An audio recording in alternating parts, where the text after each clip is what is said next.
안녕하세요. 흔치 않은 시댁을 가진 30대 중반 유부녀입니다.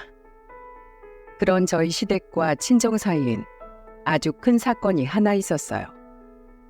이제 시간이 지났으니 다들 웃으며 그때 이야기를 하는데 저희 친정 아빠가 일하며 자주 듣는 이 채널에 우리 사연이 나온다면 아빠가 재미있어 하실 것 같아 이렇게 사연을 보내봅니다.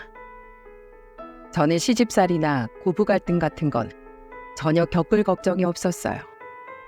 왜냐하면 제가 태어나기 전부터 부모님들이 모두 절친한 사이였거든요. 아빠와 시부는 중고등학교를 같이 나온 친구였다고 해요.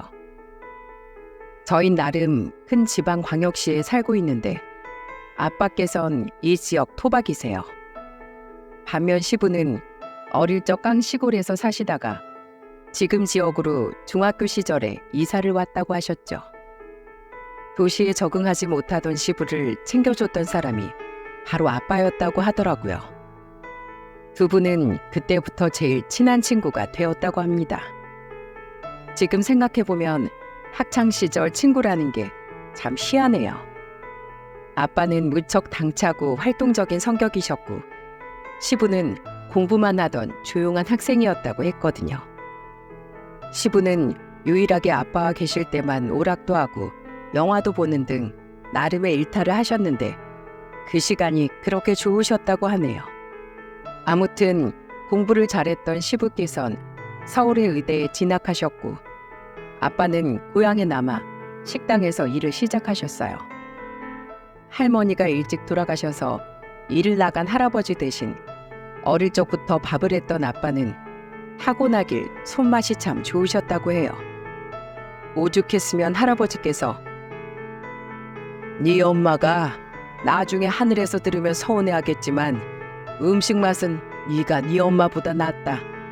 밖에서 사 먹는 것보다 네가 해준 음식이 훨씬 맛있구나 라고 말씀했을 정도였다네요.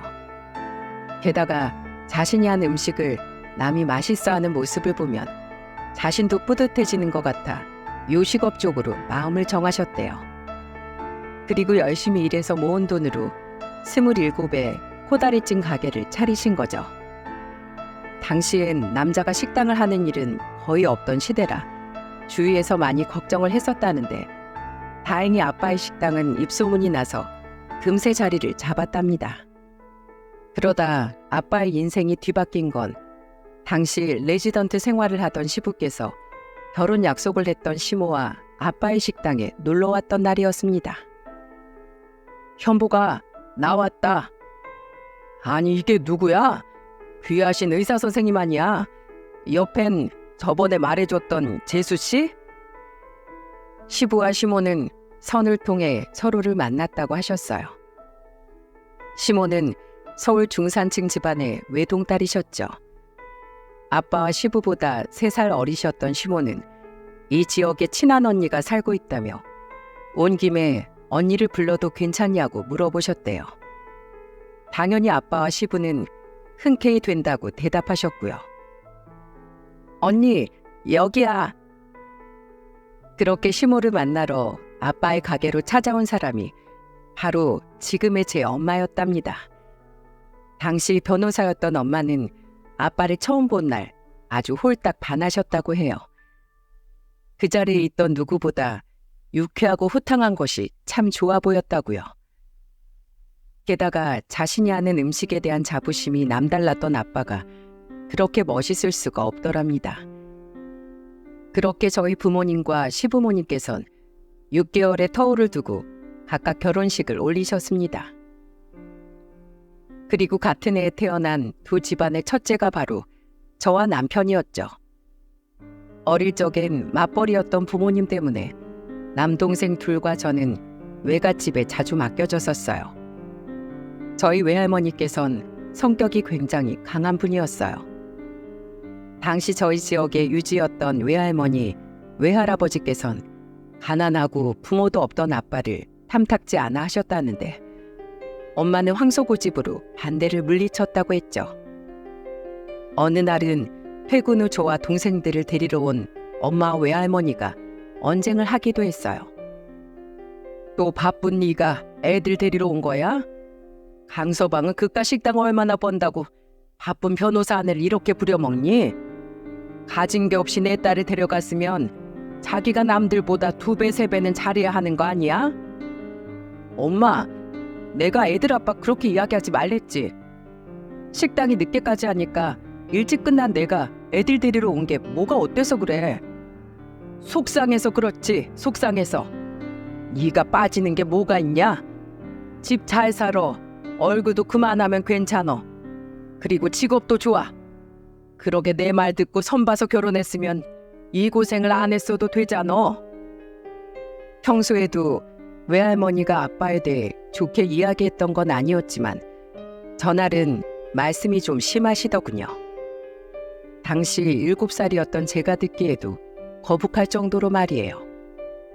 그리고 어린 마음에 저는 저라도 엄마 편을 들어 아빠를 변호해 줘야겠다고 생각했어요.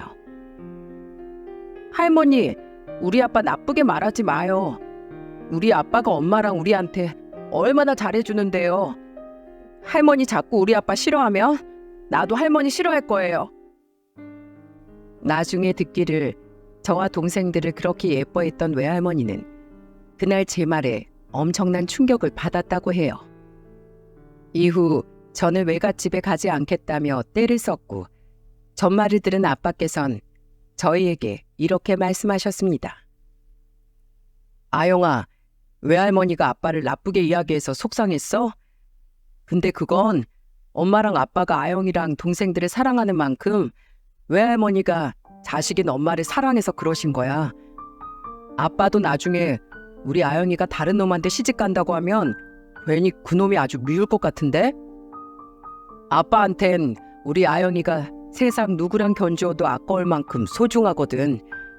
그러니까 우리 착한 아영이가 외할머니 조그만 넓은 마음으로 이해해드리자. 알았지? 아빠가 그렇게까지 말하니 별 수 있나요? 저는 뚱한 표정으로 결국 외갓집으로 향했죠. 외할머니는 제가 오자 괜히 서운하셨는지 틱틱대시더군요. 아영이 너 이제 할머니 안 보기로 한 거 아니었어? 그러려고 했는데 아빠가 할머니는 엄마를 너무 사랑해서 아빠가 미운 거래요. 원래 부모는 그런 거래요. 그러니까 제가 할머니를 이해해드려야 한다고 했어요. 제 말에 외할머니는 생각이 많아지시는 것 같더군요. 그리고 왜인지 그날 이후 외할머니는 더 이상 아빠에 대해 싫은 소리를 하지 않으셨어요. 처음엔 좀 어색해 하시는 것 같더니 차츰 사이가 좋아지다 지금은 아예 아빠를 친아들처럼 예뻐해 주시고 계세요. 시간이 흘러 제가 중학교 3학년이 되었을 적에 시부와 가족들이 제가 사는 도시로 이사를 오게 되었습니다. 서울의 종합병원에서 이비인후과 전문의로 근무하시던 시부가 드디어 저희 지역으로 내려와 병원을 개원하셨거든요. 이야, 아영이 많이 컸네. 우리 준석이 기억해? 둘이 동갑인데 마지막으로 봤던 게 5살 때였나? 안녕, 오랜만이다. 나 기억해, 강아영? 기억하고 있어. 왈가닥이었던 저와는 다르게 남편은 참 조용하고 내성적이었어요. 저는 오히려 남편의 동생이었던 2살 어린 시누이와 쿵짝이 잘 맞았죠. 이후 우리 두 가족은 시간만 나면 함께 식사를 하고 휴가 또한 같이 다녔습니다. 덕분에 저와 동생들, 남편과 시누이도 굉장히 가까워질 수 있었어요. 그리고 시간이 흘러 학교는 다르지만 남편과 전 함께 대학에 진학해 서울로 상경을 했습니다. 우린 부모님들이 구해준 자취방에서 각각 지냈는데 집 사이의 거리가 걸어서 2분이 채 걸리지 않았어요. 아는 사람 하나 없는 무서운 서울에서 남편이 얼마나 의지가 되었는지 모릅니다. 그렇게 우리는 각자 대학교를 졸업하고 다시 본가로 내려왔어요. 그리고 저는 회계사 시험에 합격해 회계사가, 남편은 저희 지역의 대기업에 입사를 하게 되었습니다. 제가 시험에 합격한 지 얼마 되지 않아 둘이서 술을 한잔 하던 와중 남편이 제게 묻더군요. 남편의 말을 듣자마자 저는 물을 마시다 말고 사례가 들려 캑캑댔죠. 근데 우리 결혼은 언제 해? 뭐? 결혼? 사귀지도 않는데 무슨 결혼을 해? 아니, 남녀가 보통 서로의 마음을 확인하고 일정 기간 만남을 가진 뒤에 결혼을 하는 게 일반적인 수순 아닌가요? 제가 당황하자 남편은 어깨를 으쓱이며 이렇게 말하더군요. 그럼 언제 사겨? 뭐? 황당했어요. 하지만 저도 오랫동안 남편을 내심 좋아하고 있었고 나중에 결혼을 한다면 얘랑 하게 되지 않을까 속으로 생각해왔던 터라 남편의 말이 싫지 않더군요. 그렇게 우린 1년여의 연애 끝에 양가의 축복 속에 웨딩 마치를 올리게 되었습니다. 이후의 결혼 생활은 순탄했어요. 부모님들은 모이기만 하면 주거니 받거니 네 아들이 더 잘났네, 네 딸이 더 잘났네 난리도 아니었습니다. 이야, 내가 진규 네 덕분에 대기업 다니는 사위도 보고 오래 살고 볼 일이다 야. 아니야, 내가 네 덕분에 회계사 며느리를 얻은 거지. 그래요 현복씨. 아니 이젠 사돈이라고 불러야죠. 이 사람이 요새 모임에 나가기만 하면 그렇게 며느리 자랑을 해요. 언니는 어쩜 이렇게 딸을 자기처럼 똑부러지게 잘 키웠대? 아주 리틀 김미자야. 내가 잘났으니까 얘가 나를 보고 아 저렇게 자라야겠다 싶었나 보지. 그러니까 봐라, 나처럼 남자 보는 눈도 높아서 네 아들하고 결혼한 거 아니야. 그렇게 제 결혼 생활은 아주 쭉 아무런 문제도 없을 줄 알았는데 균열은 예상치도 못한 곳에서 일어나기 시작했습니다. 언젠가부터 이상하게 변화하기 시작한 건 바로 저희 시부였어요. 어느 날 오랜만에 양가 가족 다 같이 저희 아빠의 가게에서 모인 날이었습니다. 아유 힘들어. 내 병원 해먹고 살기가 여간 힘든 게 아니다. 차라리 남의 돈 받고 페이닥터리 일할 때가 훨씬 마음 편했던 것 같아. 진상은 또 왜 이렇게 많은 거야? 시부가 투덜대자 아빠는 평소처럼 장난을 치셨어요. 허허, 내 사업한다는 게 여간 힘든 게 아니지. 나도 우리 가게 이만큼 키우느라 정말 죽는 줄 알았다. 환자도 어찌 보면 다 손님인데 별의 별 사람이 다 있겠지. 힘내라 내 친구 병원장. 저는 시부께서 평소처럼 하하하고 웃으실 줄 알았어요. 그런데 갑자기 시부는 인상을 팍 찌푸리더니 이렇게 말하는 겁니다. 야, 맨날 기계처럼 생선이나 조리는 네가 뭘 안다고 함부로 말해? 장사라고 다 같은 장사인 줄 알아? 난 사람들 생명을 다루는 일을 하고 있다고. 비교할 걸 비교해야지. 순식간에 분위기가 싸해졌어요. 저는 제 귀를 의심했습니다. 그리고 얼른 어른들의 눈치를 봤죠. 지금 뭐라고 했어요, 사돈? 저희 엄마의 눈빛이 싸늘하다 못해 냉기가 흐를 정도로 얼어붙어 있었어요. 그제야 시부는 아차 싶었는지 황급히 얼버무리더군요. 아니, 아유 사부인, 제가 요즘 피곤해서 제정신이 아닌가 봅니다. 현복이가 하도 편하다 보니 그만 제가 투정을 부렸네요. 그래도 사람이 할 말 못할 말은 가려서 하셔야죠.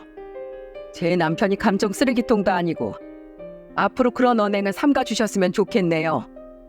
네, 그래야죠. 야 현복아, 불쾌했다며 미안하다. 내가 요즘 병원 일이 너무 힘들어서 그랬나 봐. 그래, 괜찮어. 어떻게 사람이 매번 좋은 말만 하고 살아? 짜증 좀 낼 수도 있지. 나도 힘들면 애들 엄마한테도 가끔 짜증내고 그래. 당신도 그만해. 얘가 바로 사과했잖아. 다들 얼른 식기 전에 먹자고. 얘들아, 그러고 있지 말고 얼른 먹어, 얼른. 시부는 바로 아빠에게 사과를 했고 성격 좋은 아빠는 싸늘해진 분위기를 수습하려 오버에서 너스레를 떨었습니다.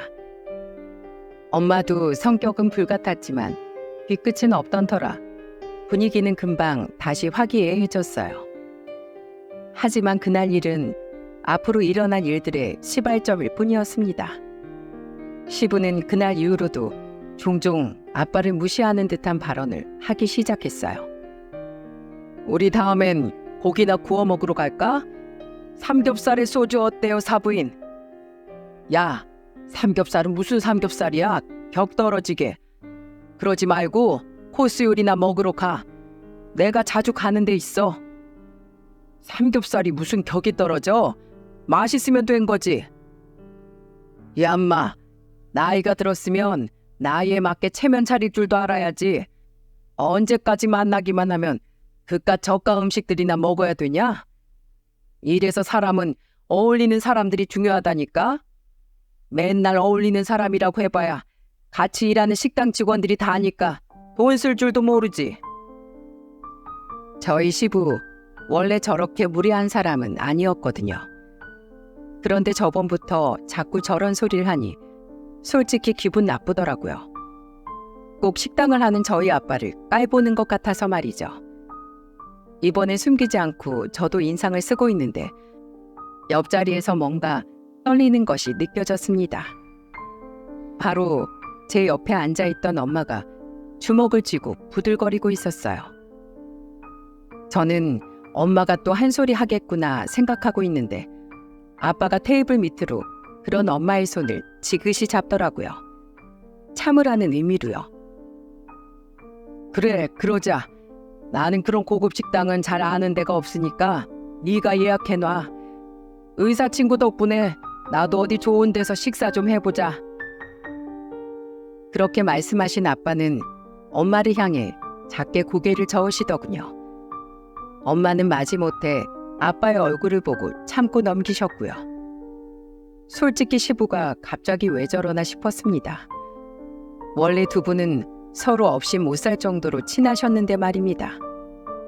그 후 몇 번의 모임에서 시부는 저희 아빠를 자꾸 무시했습니다. 아빠는 그럴 때마다 웃어 넘기셨고요. 현보가, 여기 마실 거 좀 시켜줘라. 목말라 죽겠다. 그래, 여기 사이다 하나 좀 가져다 줘. 야, 사이다는 무슨 사이다야? 너희 가게 미네랄 워터 같은 거 없어? 그런 건 없는데. 하긴 호다리찜 집에서 내가 뭘 바라냐? 어휴, 다음엔 내가 미리 사오던가 해야지. 됐다, 물이나 마실란다. 저는 보다 못해서 시부에게 한마디 했습니다. 아버님, 댁에서도 제가 그런 거 드시는 걸 본 적이 없는데 갑자기 왜 그러세요? 밖에 나가서도 항상 물 아니면 사이다만 찾으셨잖아요. 시댁에 사이다만 페트로 몇 병씩 쟁여놓으시면서. 그리고 저희 아빠 가게 제일 좋아하시던 분이 아버님인데 이 가게 그런 거 없는 거 제일 잘하시는 분도 아버님이시잖아요. 일부러 그렇게 말씀하시는 거예요? 아니, 난 그저 그런 것도 있었으면 좋겠다 하는 거지. 저희 아빠 가게도 이렇게 2층짜리 건물로 확장할 정도면 이제 좀 고급스러운 컨셉으로 가도 되지 않겠냐, 이 말이야. 제가 화를 내자 시모도 제 말에 한마디 더 보태셨습니다. 시모도 그동안 시부의 행동을 참고 두고 보고 있던 모양이더라고요. 그래, 당신 그만해. 왜 이렇게 유난이야? 그럴 거면 당신 돈으로 좋은 데 예약해서 대접하던가. 당신이 사돈네 코다리찜 제일 좋아하는 거 알고 사돈 일부러 상다리 휘어지게 매번 차려주는 건데 고마운 줄 모르고 그게 무슨 망언이야? 그래요, 아빠. 저번부터 저도 좀 듣기 거북해요. 맛도 지금 충분히 고급진데요, 뭐. 여기 유명인들도 일부러 찾아오는 맛집인 거 모르세요? 시모와 남편까지 합세해서 시부에게 뭐라고 하자 시부는 그제야 응 하고 입을 다물더군요. 그날 그 자리는 결국 굉장히 어색해진 채로 마무리가 되었습니다. 그리고 집으로 돌아오는 길에 저는 남편에게 성질을 부렸어요. 아버님 진짜 왜 그러셔? 글쎄, 나도 모르겠네. 왜 저러시는지. 아까 장모님 눈빛 봤어? 저러다 진짜 장모님한테 한 대 맞으실 것 같은데 걱정이네. 장모님 혹시 복싱 같은 거 배우진 않으셨지? 뭐? 지금 농담이 나와? 나도 진지하게 걱정하는 거야. 우리 아빠 워낙에 약골이라 한 대만 맞아도 자리에 그냥 들어놓을걸? 제 딴엔 나름 진지하게 걱정한다고 한 남편의 말이 웃겨서 저는 그만 기분이 풀리고 말았습니다. 그러면서도 속으로는 정말로 이러다 두 가족 간의 사이가 멀어질 것만 같아 걱정이 되었죠. 그리고 대망의 사건은 그로부터 석 달 뒤에 일어났습니다. 시부의 병원은 개원한 지 16년 만에 확장 이전을 하게 되었어요. 시부는 뵐 때마다 콧노래를 부르시더군요. 기분이 좋아서인지 한동안 제 아빠에게 무례한 언행을 하지도 않으셨고요. 사실 바빠서 다 같이 모일 시간도 몇 번 없었지만은요. 시간은 빠르게 흘렀고 대망의 개업식 날이 되었습니다. 저와 남편이 병원에 도착해 보니 이미 그 병원에 근무할 의사들과 간호사분들을 비롯한 직원들, 그리고 시부가 초대한 지인들이 도착해 있더군요. 아직 저희 친정 부모님께선 도착하지 않았었고요. 아버님, 개업 축하드려요. 생각했던 것보다 병원 완전 멋진데요? 아이고, 우리 아들 며느리 왔어? 화분 봤다. 고맙다. 오늘 받은 화분 중에 제일로 크고 멋지구나. 아, 여기 인사드려라. 근처 정형외과 병원 원장님이야. 원장님, 제 아들놈하고 며느리입니다. 제 며느리가 이번에 세금 문제로 애 많이 써줬어요. 하하, 며느리가 회계사다 보니 덕을 볼 일이 많습니다. 시부는 저희를 데리고 돌아다니며 지인들에게 인사를 시켜주시더군요. 날이 날인지라 저는 그런 시부를 따라다니며 입에 경련이 일어날 정도로 미소를 유지하며 인사를 했죠. 그리고 사건은 저희 친정 부모님께서 도착한 이후에 일어났습니다. 아이고 사돈, 개업 축하드립니다. 아빠는 양손에 커다란 봉지를 든 채로 병원으로 들어오셨어요. 봉지는 열어보지 않아도 무엇인지 알겠더군요. 왜냐하면 봉지에서 맛있는 냄새가 풀풀 풍겼거든요. 사돈이 제일 좋아하는 코다리찜 좀 싸왔습니다. 손님들하고 나눠 드세요. 아빠는 사람들이 많은 자리여서인지 꼬박꼬박 시부에게 사돈이라고 부르며 존댓말을 하시더라고요. 그리곤 뷔페식 케이터링 음식들로 채워진 테이블 옆에 코다리찜을 올려놓고 포장을 풀기 시작하셨습니다. 그때였어요. 아니 사돈, 잠시만요. 시부께서 포장을 풀던 아빠의 손을 덥석 잡아 아빠의 행동을 만류하시더군요. 우리는 모두 시부와 아빠를 바라보고 있었죠. 사돈, 그래도 명색이 여기가 병원인데 이런 냄새나는 음식을 가져오면 어떡합니까? 고급진 와인 안주들로만 일부러 주문했는데 이러면 제가 곤란하지요. 예? 그런가요? 아빠는 손을 멈추고 민망한 듯이 웃으셨습니다. 당황스러웠어요. 아니, 당장 오늘 병원 영업을 시작하는 것도 아니고 개업 파티랍시고 술도 마련되어 있는 마당에 코다리찜 냄새 좀 풍기면 어떻단 말입니까? 그것도 아빠가 시부를 생각해서 손님들 목까지 선물이라고 가져온 음식인데 말입니다. 시부의 행동이 거기까지 뿐이었으면 그래도 넘어갈 수 있었을 텐데 저는 듣고야 말았습니다. 아니, 시부의 근처에 있던 저희 가족과 시댁 가족 모두가 듣고야 말았죠. 시부가 제 아빠에게 한 귓속말을요. 야, 강연보, 지금 뭐 하는 거야? 누구 망신시킬 일 있어? 명색이 사돈이라고 왔으면 차라리 좋은 화분이나 와인을 사올 것이지. 상피하게 코다리찜이 뭐야, 코다리찜이. 내 체면 구기려고 작정했어? 격 떨어지게 누가 생선집 사장 아니랄까봐. 됐으니까 빨리 이 냄새나는 음식 가지고 돌아가. 아니면 밖에 갖다 버리고 다시 들어오던지. 저는 시부의 말에 너무 충격을 받았습니다. 어쩜 자기 제일 친한 친구에게 저런 말을 할 수 있답니까? 제가 너무 화가 나 한 소리 하려는데 저보다 더 빠르게 행동한 사람이 있었습니다. 이 사람이 진짜 보자 하니까? 그건 바로 저희 엄마였어요. 엄마의 행동에 우리 두 가족뿐만 아니라 그곳에 있던 모든 사람들이 경악을 금치 못했습니다. 엄마는 포장이 풀려있던 코다리찜 한 그릇을 그대로 시부의 얼굴에 던져버렸어요.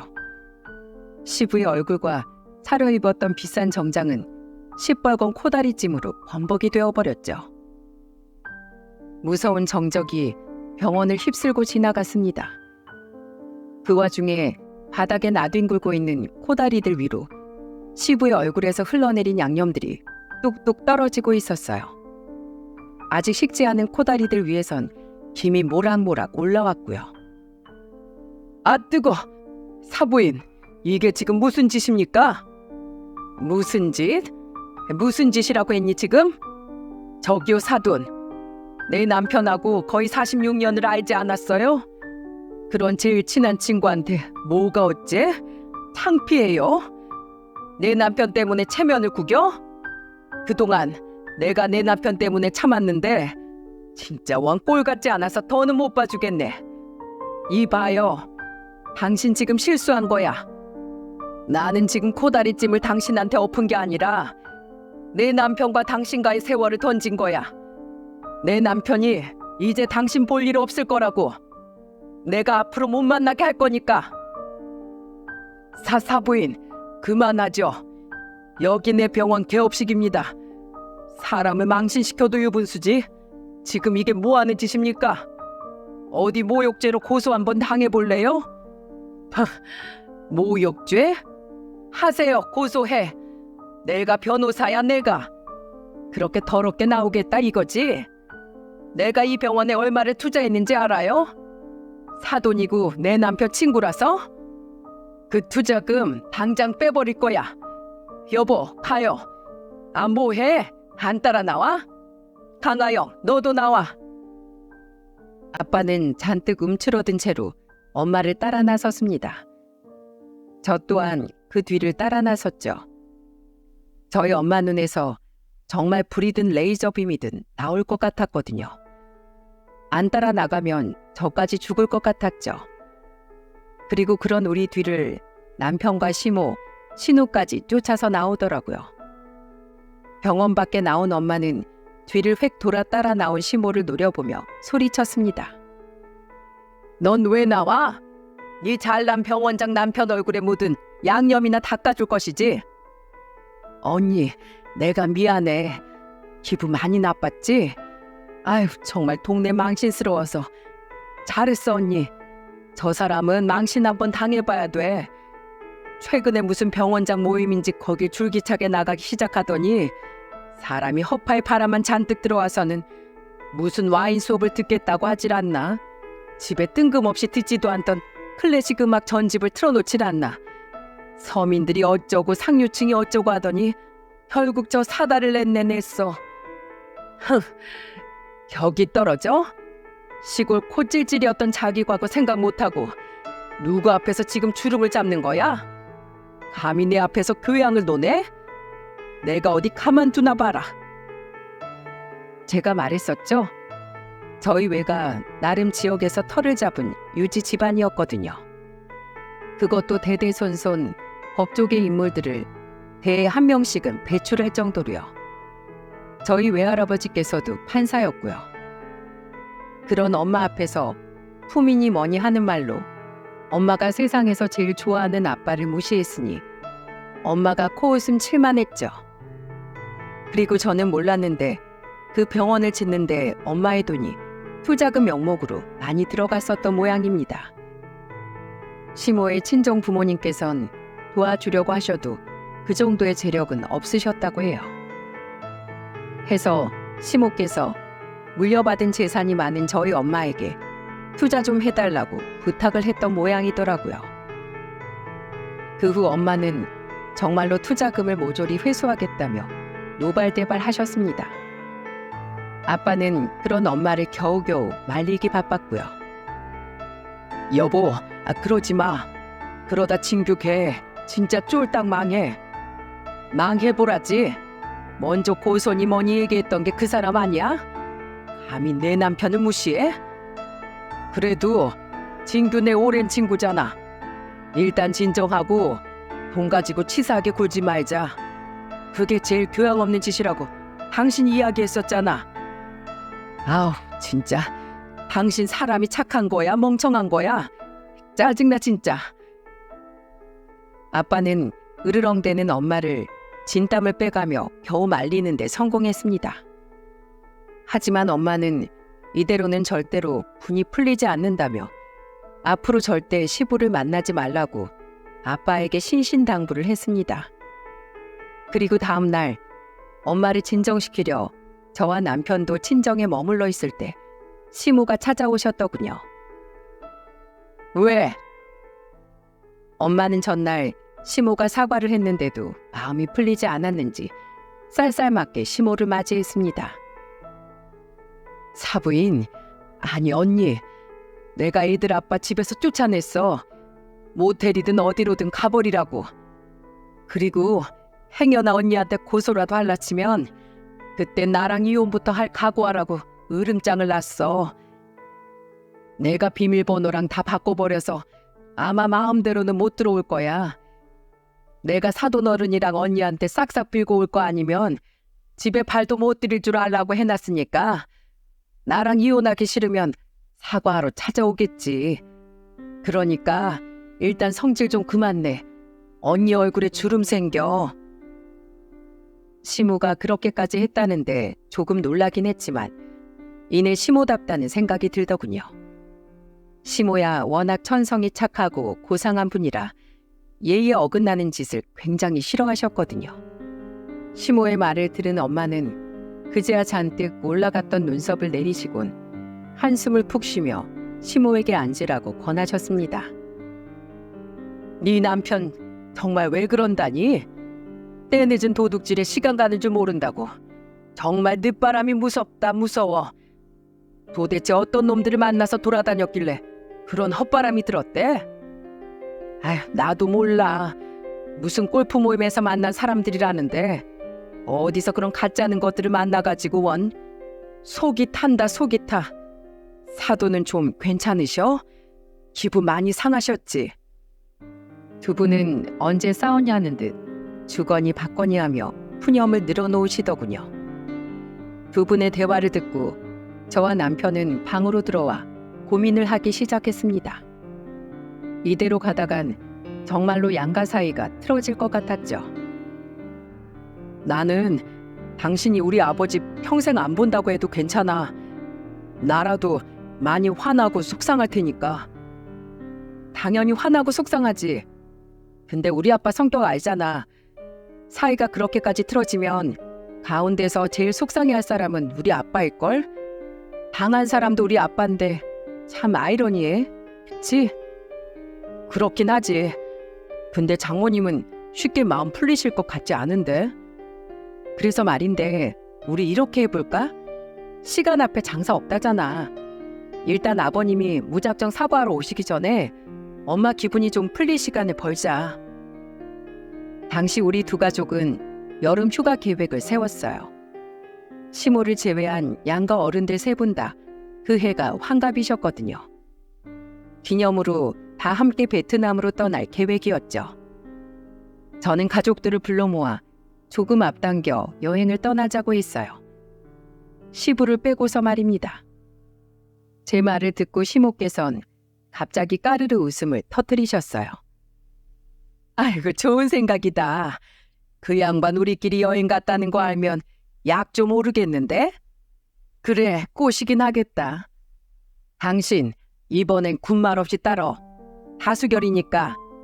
이거 뭐 돈 문제도 아니니까 치사하게 굴어도 좀 상관없지? 그래, 뭐 그 자식 이 정도 왕따는 당해도 싸지. 가자, 갑시다. 그렇게 우리는 3일 뒤 번갯불에 콩 구워 먹듯 비행기표와 리조트를 예약해 4박 5일간 베트남 여행을 떠나게 되었어요. 결국 일정을 빼지 못한 신우이와 제 동생들을 제외하고 말입니다. 저는 아빠 가게 앞에 종이를 한 장 붙였습니다. 아주 큼지막한 글씨로 말이죠. 환갑기념 여행으로 인해 며칠간 쉽니다. 그리고 우리 5명이서 신나게 여행을 하던 와중 시부에게서 전화가 오더군요. 아빠는 전화를 받으려고 했지만 엄마는 아빠의 휴대폰을 냉큼 뺏어버리셨습니다. 당신이 받으면 또 무슨 호구 같은 소리를 하려고? 받지 마. 그리고 아빠가 전화를 받지 않으니 시부는 시모에게 전화를 걸었지만 시모 또한 시부의 전화를 받지 않았죠. 그러자 시부는 저에게까지 전화를 걸더군요. 저는 기다렸다는 듯이 전화를 받았습니다. 그것도 스피커폰으로 말이죠. 네, 아버님. 예, 아가야. 왜 아무도 내 전화를 안 받냐? 내가 사과하려고 너희 아빠 가게에 찾아갔는데 환갑여행을 갔다고 가게 문까지 닫았더라. 환갑여행을 나 빼고 너희들끼리 간 거야? 사람을 그렇게 망신까지 시키더니 이젠 왕따까지 시켜? 다들 정말 나한테 너무한 거 아니냐? 너무한 건 아버님이셨죠. 가까운 사이일수록 서로를 소중히 하지. 둘도 없는 중마고한테 그렇게 하시면 돼요? 그러니까 내가 잘못했다고 사과하러 왔다잖냐. 어디로 갔는데? 언제 오는데? 네 시엄마도 거기 같이 있냐? 나 여기 있어. 왜? 시모는 퉁명스러운 목소리로 대답하시더군요. 시부는 그런 시모에게 노발대발을 했습니다. 아니 당신 나한텐 사과하고 오라고 해놓고 사과받을 사람들을 죄다 끌고 가면 어쩌자는 거야? 그거야 당신 사정이지. 사과받을 사람들이 사과할 사람 일정에 맞춰서 움직여야 돼? 우린 놀 만큼 놀다가 알아서 갈 테니까 당신은 거기서 좀 더 반성하고 있어. 아, 나 모텔방 이제 질렸단 말이야. 밥도 맨날 밖에서 사 먹으니까 아주 물려 죽겠어. 내가 뭐 할 바야? 그 돈 다 뒀다 뭐해?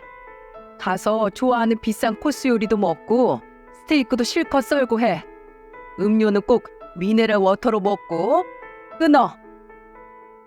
전화를 끊고 나서 어른들께선 뭐가 그렇게 재밌는지 박장대소를 하셨습니다. 제일 신나게 웃으신 건 바로 저희 엄마였고요. 아유, 10년 묵은 채증이 다 내려가네. 너 말 한 번 잘한다. 다 언니한테 배운 거지. 그러게 누가 그렇게 못 배워먹은 행동하래? 이참에 2번 다시 쓸데없는 짓 못하게 아주 본때를 보여줘야지. 그렇게 우린 여행을 마치고 서울로 돌아왔습니다. 그리고 돌아온 날 오랜만에 다들 아빠의 코다리찜이 먹고 싶다며 마감을 한 아빠의 가게로 모였죠. 이번엔 동생들과 신우도 함께 말이죠. 그렇게 신나게 코다리를 뜯고 있는데 가게 문이 갑자기 벌컥 열리지 뭡니까? 현보가, 여보. 그 사람은 바로 꼬질꼬질한 모습의 시부였어요.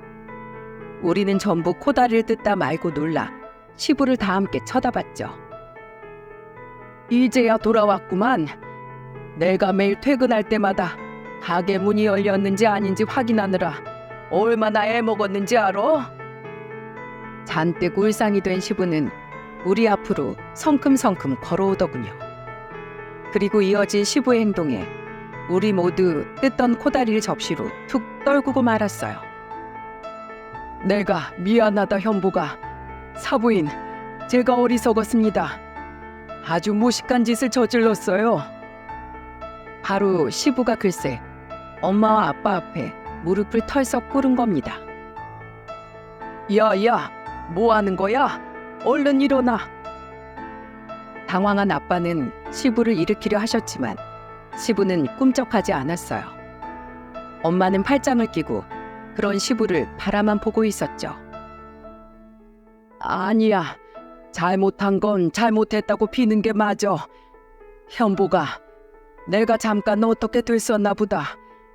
그냥 나는 좀 출세한 기분을 느끼고 싶었나 봐.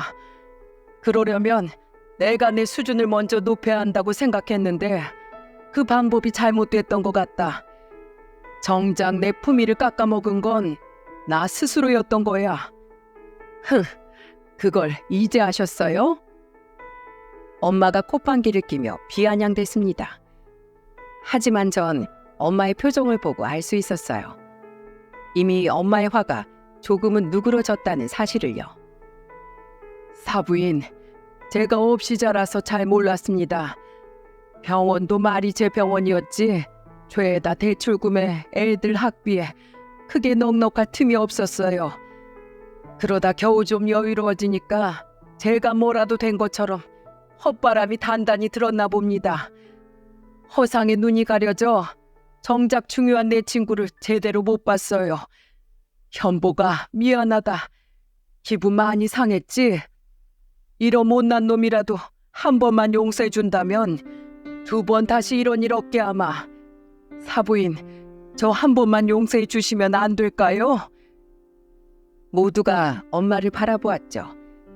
이 사건의 결말은 결국 엄마가 끝을 내야 매듭지어진다는 걸 모두가 알고 있었으니까요. 엄마는 입을 삐죽이더니 이렇게 말했습니다. 앞으로 우리랑 어울리려면 그 겹떨어지는 코다리찜 매번 드셔야 할 건데요. 그냥 혼자서 한우 오마카세 같은 거 고상하게 사 드시지 그래요? 아닙니다. 아유, 사부인. 혼자서 먹으니까 코스 요리든 고급 사심이든 아무것도 맛이 없어요. 친구도 없고 가족도 없이 먹는 음식이 다 무슨 소용이랍니까? 그리고 저 호다리찜 엄청 좋아합니다. 특히 현복이가 만들어준 거요. 제가 잠깐 허세 좀 떨어봤습니다. 제발 한 번만 용서해 주세요. 사부인께서 투자해 주신 투자금도 당장은 못 돌려드리겠지만 매달 어떻게 해서든 이자까지 쳐서 갚겠습니다. 그러니 제발 저도 같이 호다리찜 먹을 수 있게 해주세요. 그래 여보, 이제 그만하자. 야 김진규, 솔직히 나 그동안 기분 나빴는데 그래도 내 딸 시아버지니까 혹시라도 내 딸 밉보일까봐 내가 좀 더 참은 거야. 근데 네가 가족들 다 있는 데서 그렇게 말하니까 내가 너 한 번만 다시 믿어줄게. 2번은 안 참어. 알았냐? 고맙다 현보가. 엄마는 시부와 아빠의 모습을 보더니 한숨을 푹 쉬더군요.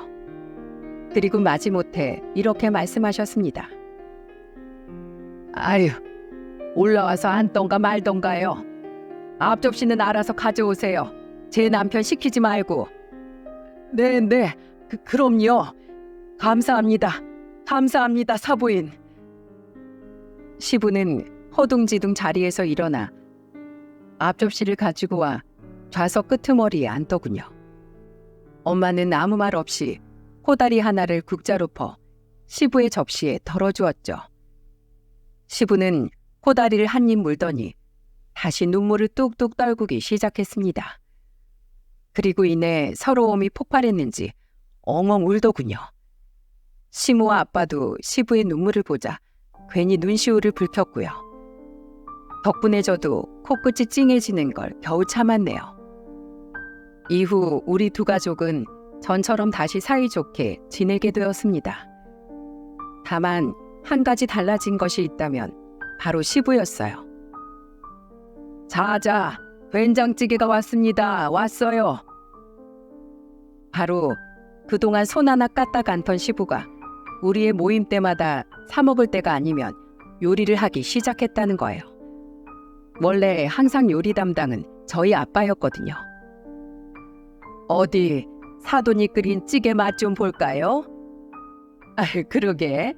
나도 이 사람이 끓인 된장찌개는 처음 먹어보네. 시부는 그동안 아빠가 해준 모든 것을 당연하게만 받아왔던 것 같다고 했어요. 음식이든 우정이든 뭐든 다 말이죠. 그래서 이번엔 자기가 그동안 아빠에게 받은 걸 갖고 싶다며 그동안 아빠가 해왔던 것처럼 자기가 직접 음식을 해서 대접하고 싶다고 말했죠. 어때? 막상 매번 음식 하려니까 힘들지? 그러게, 넌 어떻게 이런 일을 매일 하냐? 차라리 환자 10명 진료보는 게 훨씬 낫겠다. 불 앞에선 더워 죽겠지. 손질해야 될 재료들은 또 왜 이렇게 많은지. 너 정말 대단하다, 야.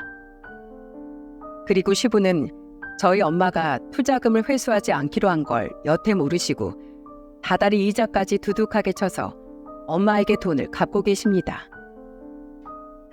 아무리 생각해도 앙금이 안 풀려. 이 돈이라도 받아내야 내 속이 좀 시원하지.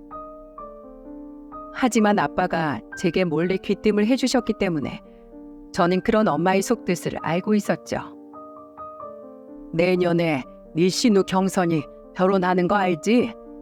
저도 모아놨다가 신우 축의금으로 죄다 준단다. 나머지도 다 너희랑 네 신우한테 물려줄 거래. 네 엄마가 워낙에 말만 세게 하면서 속은 여린 사람이잖니. 저희 엄마 참 귀엽죠? 정말 세상에서 가장 멋진 여자 아닙니까? 그리고 그 후로 3년이 지났습니다. 그동안 집안엔 경사가 2번 있었어요.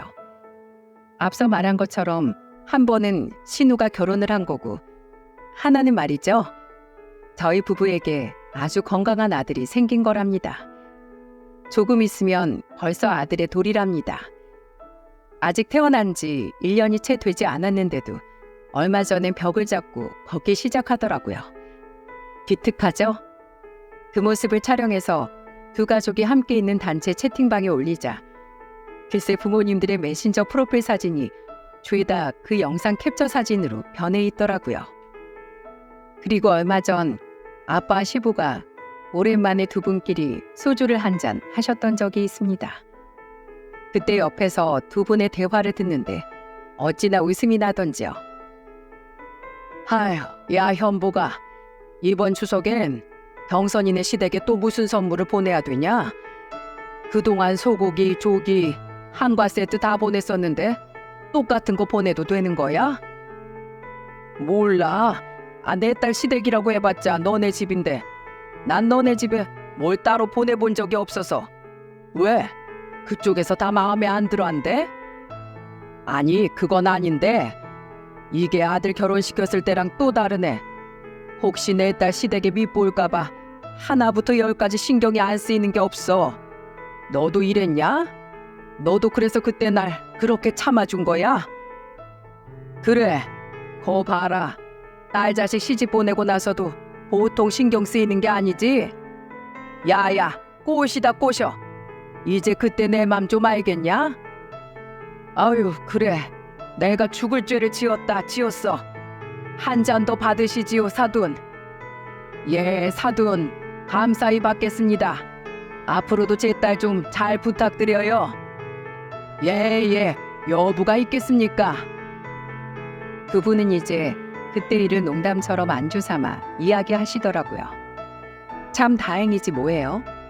어른들이 저렇게 사이좋게 지내시는데 저라고 뭐 앙금 남을 게 있나요? 게다가 시부는 전보다도 제게 훨씬 더 잘해주시는데요. 여기까지가 제가 겪었던 저희 가족과 시댁 사이의 일이었습니다. 그래도 잘 마무리되어서 참 다행이죠. 요즘 다들 고부 갈등이다, 시집살이다, 뭔가 일이 많잖아요.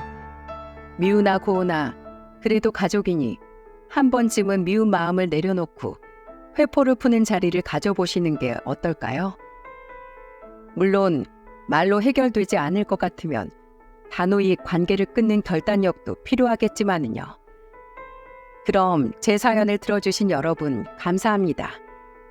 다들 즐거운 하루 보내세요.